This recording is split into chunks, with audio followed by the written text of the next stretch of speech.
Hi friends, నేను సంతోష్ కుమార్. ఈ వీడియోలో మన టాపిక్ వచ్చేసరికి 10th క్లాస్ మ్యాథ్స్ పబ్లిక్ ఎగ్జామ్‌కి సంబంధించి 1 మార్క్ క్వెషన్స్, 2 మార్క్ క్వెషన్స్ ఏ చాప్టర్స్ నుండి ఏమేమి ప్రిపేర్ అవ్వాలి అన్నది ఈ వీడియోలో చూద్దామండి.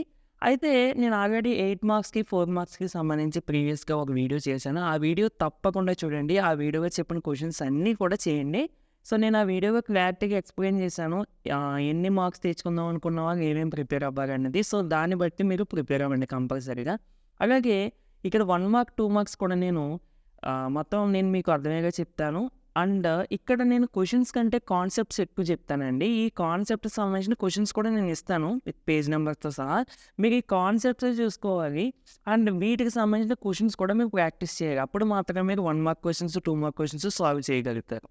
సో, ఫస్ట్ రియల్ నంబర్స్ నుంచి చూసుకున్నట్టయితే యూక్లిడ్ డివిజన్ ఆల్గోరిథం డైరెక్ట్‌గా స్టేట్మెంట్ అడుగుతున్నారు ఒక్కొక్కసారి. అండ్ దీనికి సంబంధించిన ఇవన్నీ కాన్సెప్ట్స్. దీనికి సంబంధించిన ప్రాబ్లమ్స్ అన్నీ ఇక్కడ ఉంటాయి పక్కన. ఓకేనా? Next HCF using Euclid division lemma.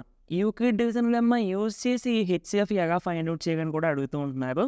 Next HCF and LCM by prime factorization. ఇది ఆల్రెడీ నేను 4 మార్క్స్‌లో కూడా చెప్పడం జరిగింది. సో, చూసుకోండి. Next decimal expansion and related problems. ఇది చాలా చాలా ఇంపార్టెంట్ అండి. అంటే మీకు సింపుల్‌గా 7/15 ఇచ్చి దీని యొక్క డెసిమల్ ఎక్స్పాన్షన్ ఎంత? లేదంటే ఒక్కొక్కసారి 0.235 దీని యొక్క పీ/క్యూ ఫార్మ్ ఎంత? ఇలాంటివి అడుగుతూ ఉంటున్నారు. అండ్ ఒక పీ/క్యూ ఫార్మ్‌గా నెంబర్ ఇచ్చేసి ఇది టెర్మినేటింగ్ డెసిమల్ అవుతుందా? నాన్ టెర్మినేటింగ్ రికరింగ్ డెసిమల్ అవుతుందా అని అడుగుతూ ఉంటున్నారు. సో, దీనికి సంబంధించి మీకు డెనోమినేటర్‌ని 2n/5m రాసుకోగలిగితే అది టెర్మినేటింగ్, నాన్ టెర్మినేటింగ్ అని ఈ కాన్సెప్ట్‌కి సంబంధించి ఉంటాయి కదా! ఇది కూడా చూసుకోండి. ఓకేనా? అవన్నీ కూడా ఇక్కడ రాయడం జరిగింది. ఒకసారి చూడండి. నెక్స్ట్ లాగరిథమ్స్‌కి సంబంధించి చిన్న చిన్న ప్రాబ్లమ్స్ ఉంటాయి. సింప్లిఫై అని చెప్పి చిన్న చిన్న ప్రాబ్లమ్స్ ఉంటాయి. అవన్నీ కంపల్సరీగా చేయాల్సిందేనండి. ఓకేనా? నెక్స్ట్ సెట్స్ చాప్టర్ నుండి చూసుకుంటే, సెట్స్ చాప్టర్ నుండి మీరు సెట్ యొక్క డెఫినిషన్ చూసుకోండి. టైప్స్ ఆఫ్ ద సెట్స్ అంటే ఎంప్టీ సెట్ అంటే ఏంటి? సింగిల్టన్ సెట్ అంటే ఏంటి? ఫైనైట్ సెట్ అంటే ఏంటి? ఇన్ఫైనైట్ సెట్ అంటే ఏంటి? జాయింట్ సెట్స్ అంటే ఏంటి? డిస్జాయింట్ సెట్స్ అంటే ఏంటి? ఇవన్నీ కూడా టైప్స్ ఆఫ్ సెట్స్ చూసుకోండి. నెక్స్ట్ యూనియన్, ఇంటర్సెక్షన్, డిఫరెన్స్ నేను ఇవన్నీ ఆల్రెడీ 8 మార్క్స్‌లో చెప్పాను. 4 మార్క్స్‌లో కూడా చెప్పాను. అవే నేర్చుకోండి. ఎందుకంటే పర్టికులర్‌గా ఈ క్వెషన్ ఇస్తారు, ఆ క్వెషన్ ఇస్తారని మనం చెప్పలేం సెట్స్ నుండి. ఒక్కొక్కసారి ఓన్‌గా ఇస్తూ ఉంటారు. ఓన్‌గా ఇచ్చి యూనియన్ అడుగుతారు, ఇంటర్సెక్షన్ అడుగుతారు. అలాంటప్పుడు మీకు కాన్సెప్ట్ తెలిసిందనుకోండి ఎగైజ్‌గా చేయొచ్చు కదా! ఓకే. దానికి సంబంధించి చిన్న చిన్న క్వెషన్స్ కూడా నేను ఇక్కడ ఇవ్వడం జరిగింది. ఒకసారి ఇవి కూడా చేయండి. దాంతో పాటుగా సబ్సెట్స్ కాన్సెప్ట్ కొంచెం ఒకసారి చూసుకోండి. నెక్స్ట్ ఈ ఫార్ములా మీ 10th క్లాస్ బుక్‌లో ఉండదు. కానీ దీనికి ఈ ఫార్ములా ఒకసారి చూసుకోండి. మీకు ప్రీ ఫైనల్‌గానో, క్వార్టర్లీ ఎగ్జామ్‌గానో అడిగారు. ఈ ఫార్ములా చూసుకోండి. ఒక్కొక్కసారి మీకు n of A, n of B, n of A intersection B ఇచ్చేసి n of A union B ఎంత అని అడుగుతారు. ఒక్కొక్కసారి అంటే ఈ ఈక్వేషన్ మనకు సాల్వ్ చేసేలాగా ఇస్తారు. ఈ ఫార్ములా మాత్రం మీరు చూసుకోండి. నెక్స్ట్ పాలినామియల్స్‌కి సంబంధించి పాలినామియల్ యొక్క డెఫినిషన్ చూసుకోండి. జనరల్ ఫార్మ్ ఆఫ్ ద మనకి ఎక్కువగా క్వాడ్రాటిక్ పాలినామియల్ గురించి అడుగుతారు కాబట్టి ax² + bx + c is the general form of the quadratic polynomial. అదే లీనియర్ అడిగితే ax + b. ఇవి చూసుకోండి. Next value of the polynomial అంటే మీకు ఒక పాలినామియల్ ఇచ్చేస్తారండి. p(x) = x² + 3x + 2 అని ఇస్తారు. p(0) ఎంత అని అడుగుతారు. అంతే వాల్యూ ఆఫ్ ద పాలినామియల్ అంటే ఇలాంటి ప్రాబ్లమ్స్ అన్నమాట. అంటే 0² + 3 × 0 + 2 so that is equal to 2. Therefore p(0) = 2. ఇలాంటి చిన్న చిన్న ప్రాబ్లమ్స్ అడుగుతారండి. వాల్యూ ఆఫ్ ద పాలినామియల్ అంటే. నెక్స్ట్ ఫైండింగ్ జీరోస్ ఫ్యాక్టరైజేషన్ ఉపయోగించి మనం జీరోస్ ఫైండ్ ఔట్ చేస్తాం కదా! అది కంపల్సరీ రావాలి. అండ్ రిలేషన్‌షిప్‌కి సంబంధించి క్యూబిక్ పాలినామియల్ రావాలి. క్వాడ్రాటిక్ పాలినామియల్ కూడా రావాలి. అంటే alpha plus beta -b/a, alpha beta c/a ఇది రిలేషన్‌షిప్ అంటే. ఇది క్వాడ్రాటిక్ పాలినామియల్‌కి. అలాగే క్యూబిక్ పాలినామియల్ కూడా ఉంటది. అది కంపల్సరీగా నేర్చుకోండి. మొన్నే ప్రీ ఫైనల్‌గా క్వెషన్ ఇచ్చారు మ్యాచింగ్ లేదంటే ఎంసీక్యూ క్వెషన్ ఇచ్చారు. మొత్తానికి క్యూబిక్ పాలినామియల్‌కి సంబంధించిన క్వెషన్. అందుకని ఏంటంటే ఈ కాన్సెప్ట్స్ అన్నీ మీకు ఐడియా ఉంటే క్వెషన్ ఎలా ఇచ్చినా కానీ మీరు చేయగలుగుతారు. Next finding zeros by observing graph ఇది చాలా చాలా ఇంపార్టెంట్ అండి. మనకి ఎలా అంటే ఒక గ్రాఫ్ కింద ఇచ్చేసి ఇలాగా ఎన్ని జీరోస్ ఉంటాయి, ఇది ఏ పాలినామియల్ అవుతుంది, దీని యొక్క డిగ్రీ ఎంత అని అడుగుతూ ఉంటారు. నేను ఆల్రెడీ పాలినామియల్‌కి సంబంధించి 1 మార్క్ క్వెషన్స్, 2 మార్క్ క్వెషన్స్ ఎలా అడుగుతారనే వీడియో కూడా చేశాను రీసెంట్‌గానే. ఒకసారి ఇంట్రెస్ట్ ఉంటే చూడండి. ఓకేనా ఫ్రెండ్స్? అండ్ ఈ కాన్సెప్ట్స్కి సంబంధించిన ప్రాబ్లమ్స్ అన్నీ నేను కింద రాశాను, ఇవన్నీ కూడా చూసుకోండి. ఓకేనా. Next pair of linear equations. ఇందులో మీరు ఫస్ట్నే చూసుకోవాల్సింది బాక్స్ ఎక్కడది, ఇదిగో మోస్ట్ ఇంపార్టెంట్ అని చెప్పి ఇక్కడ రాశాను కదండి. పేజ్ నెంబర్ 180 టేబుల్ ఉంటుంది. అంటే ఒక నిమిషము, A1/A2 is not equal to B1/B2 అయితే ఇంటర్సెక్టింగ్ లైన్స్ వస్తాయి, ఒక సొల్యూషన్ ఉంటుంది, కన్సిస్టెంట్ అని ఒక బాక్స్ ఉంటుంది కదా 3 కండిషన్స్తో. ఆ బాక్స్ కంపల్సరీగా ప్రతి స్టూడెంట్ నేర్చుకోవాల్సిందే. ఓకేనా ఫ్రెండ్స్, అస్సలు చాయిస్ తీసుకోవద్దు. నెక్స్ట్ దాంతోపాటుగా general form of the pair of linear equations అడుగుతారు. అంటే A1x + B1y + C1 = 0, A2x + B2y + C2 = 0. అలాగా మీరు జనరల్ ఫార్మ్ రాయాలి. నెక్స్ట్ మీకు ఈక్వేషన్స్ ఇచ్చి అవి లీనియర్ ఈక్వేషన్సా కాదా అని కూడా అడుగుతూ ఉంటారు. నెక్స్ట్ చెప్పాను కదండి బాక్స్, అవి చూసుకోండి. అండ్ దీనికి సంబంధించిన ప్రాబ్లమ్స్ అన్నీ నేను ఇక్కడ కింద రాసేసాను, ఒకసారి చూడండి ఇక్కడ వరకు కూడా. Next representing the situation in the form of the equations. యాక్చువల్గా ఇది మీకు ఎలా అడుగుతాడంటే 5 pencils and 2 pens together 50 rupees అని చెప్పి ఒక ఈక్వేషన్ ఒక సిచ్యువేషన్ ఇస్తారండి, ఒక స్టేట్మెంట్. దాన్ని మీరు ఈక్వేషన్ ఫామ్గా చేయాలి. ఈక్వేషన్ ఫామ్గా చేయాలంటే ఏం చేస్తాము, cost of the 1 pencil is equal to x, cost of the 1 pen is equal to y అని చెప్పి తీసుకుని మనం చేస్తాము. నేను దీనికి సంబంధించి కూడా, అంటే ఈ చాప్టర్కి సంబంధించి కూడా 1 mark questions 2 mark questions video చేయడం జరిగింది. ఒకసారి చెక్ చేస్తే మీకు క్లారిటీ వస్తుంది. అంటే ఎలా అడుగుతున్నారు ఏంటంటే మీకు క్లారిటీ వస్తుంది అంతే. Next quadratic equations. ఇందులో డెఫినేషన్, ప్రతి దానికోనే డెఫినేషన్ అనేది కామన్, ఎందుకంటే మనకి చాప్టర్ యొక్క డెఫినేషన్స్ ఒక్కోసారి అడుగుతూ ఉన్నారు అందుకని. నెక్స్ట్ ఈ డెఫినేషన్ పేజ్ నెంబర్ 102 ఉందండి. Next quadratic equations or not, అంటే మీకు కొన్ని ఈక్వేషన్స్ ఇచ్చే క్వాడ్రాటిక్ ఈక్వేషన్సా కాదా అని అడుగుతారు. వాటికి సంబంధించిన ప్రాబ్లమ్స్ ఇదిగో ఇవన్నీ కూడా వాటికి సంబంధించిన ప్రాబ్లమ్సే. ఇవి 4 మార్క్స్ కూడా ఉపయోగపడతాయండి మీకు. 1 మార్క్ ఉపయోగపడతాయి, 2 మార్క్ ఉపయోగపడతాయి, 4 మార్క్స్ కూడా ఉపయోగపడతాయి. Next finding roots by factorization. అదే మనం పాలినామియల్ చాప్టర్గా ఫ్యాక్టరైజేషన్ ఉపయోగించేస్తాం కదా, అలాగే ఇక్కడ కూడా దీనికి సంబంధించిన ప్రాబ్లమ్స్ ఎట్లా రాశాను.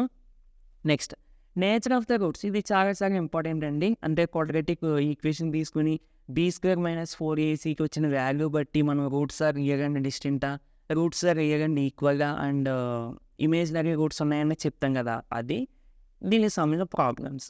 Next statement into equations. Same ఇక్కడ మనకి పేర్ ఆఫ్ లీనియర్ ఈక్వేషన్స్లో చెప్పాను కదా, అలాగే ఇక్కడ కూడా మనకి ఒక స్టేట్మెంట్ ఇచ్చేసి ఈక్వేషన్లో కన్వర్ట్ చేయమని అడుగుతారు. దానికి సంబంధించిన ప్రాబ్లం మీరు, అంటే కాన్సెప్టు దానికి సంబంధించిన ప్రాబ్లమ్ మీరు చేశారనుకోండి, ఆటోమేటిక్గా క్వశ్చన్స్ ఎలా వస్తున్నాయని మీకు తెలుస్తుంది.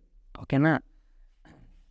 నెక్స్ట్ ప్రోగ్రెషన్స్లో ఏపీకి సంబంధించి మీకు జనరల్ ఫామ్ తెలియాలి. అంటే A, A + D, A + 2D, so on, అది తెలియాలి. Next nth term of the AP, చాలా ఇంపార్టెంట్ ఫార్ములా అండి. AN = A + n - 1 × D.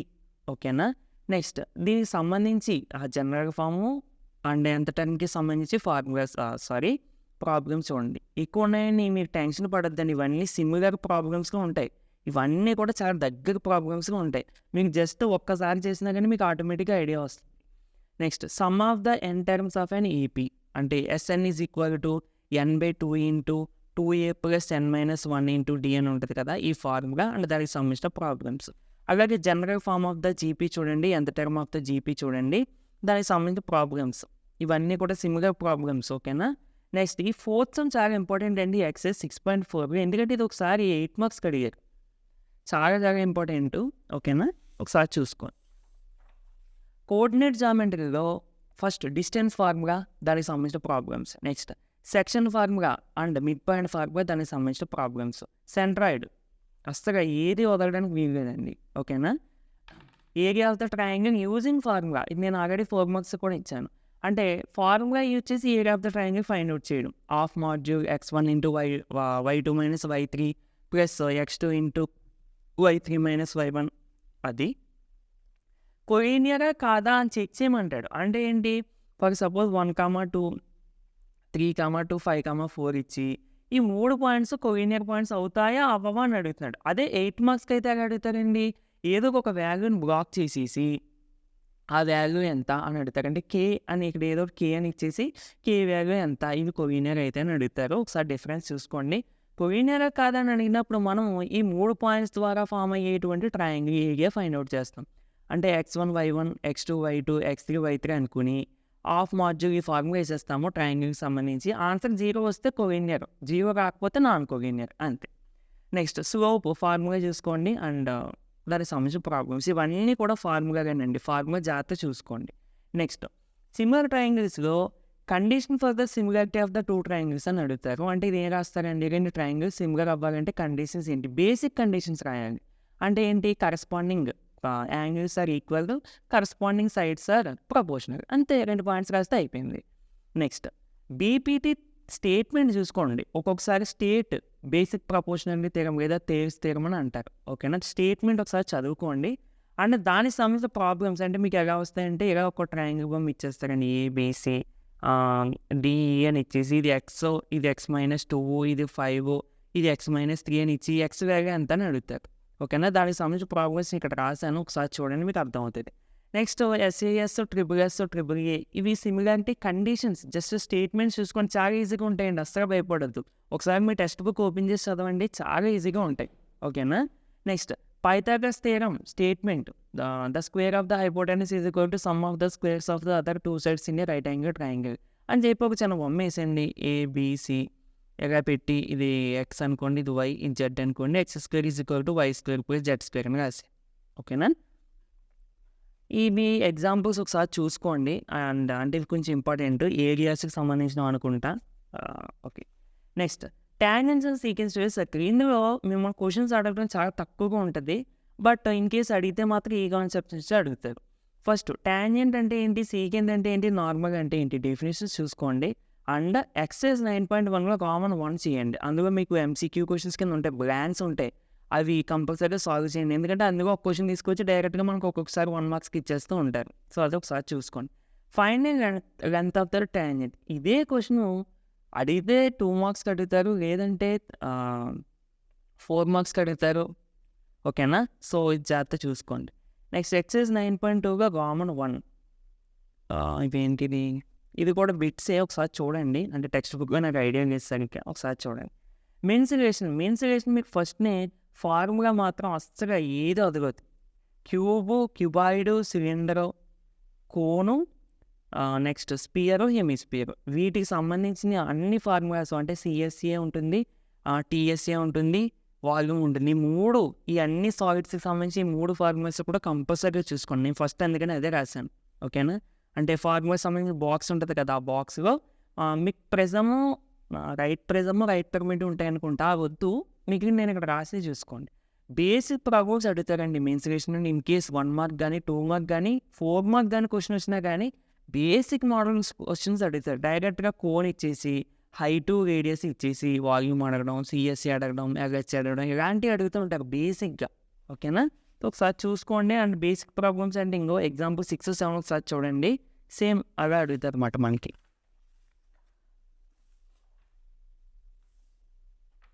Okay, so next trigonometry నుండి, ఇందులో కూడా మనకి ఫార్ములాస్ని బేస్ చేసుకుని క్వశ్చన్స్ ఎక్కువగా వస్తూ ఉంటాయి. సో ఫార్ములాస్ బాగా చదువుకోండి. అండ్ నేను ఇక్కడ రాశాను కదా, ఇవన్నీ కూడా సేమ్ ప్రాబ్లమ్స్, సిమిలర్గా ఉంటాయి. అండ్ ఇవన్నీ కూడా 4 మార్క్స్ ఉపయోగపడతాయి. ఓకేనా, కంపల్సరీ చేయండి, ఏమి చేయొద్దు. నెక్స్ట్ ఏంటిది, ఓకే, పేజ్ నెంబర్ 282లో యాంగిల్స్ టేబుల్ ఉంటుంది కదా, 0 degrees, 30 degrees, 45 degrees, 60 degrees, ఇలా సైన్ వాల్యూ, కాస్ వాల్యూ ఉంటుంది కదా, ఈ బాక్స్ కంపల్సరీగా రావాలండి. ఓకేనా, ఈ బాక్స్ ఎలా గుర్తుపెట్టుకోవాలన్నది కూడా నేను వీడియో చేశాను, ఒకసారి చూడండి. అండ్ ఈ బాక్స్ దానికి సంబంధించిన ప్రాబ్లమ్స్ కూడా చేయండి. దాంతోపాటుగా కాంప్లిమెంటరీ యాంగిల్స్ అన్న కాన్సెప్ట్, ఇది చాలా చాలా ఇంపార్టెంట్ అండి. కాంప్లిమెంటరీ యాంగిల్స్ అంటే sin θ is equal to cos of 90 degrees minus θ, cos θ is equal to sin of 90 degrees minus θ. వీటికి సంబంధించి 6 ఫార్ములాస్ ఉంటాయి. ఆ ఫార్ములాస్ దానికి సంబంధించిన ప్రాబ్లమ్స్.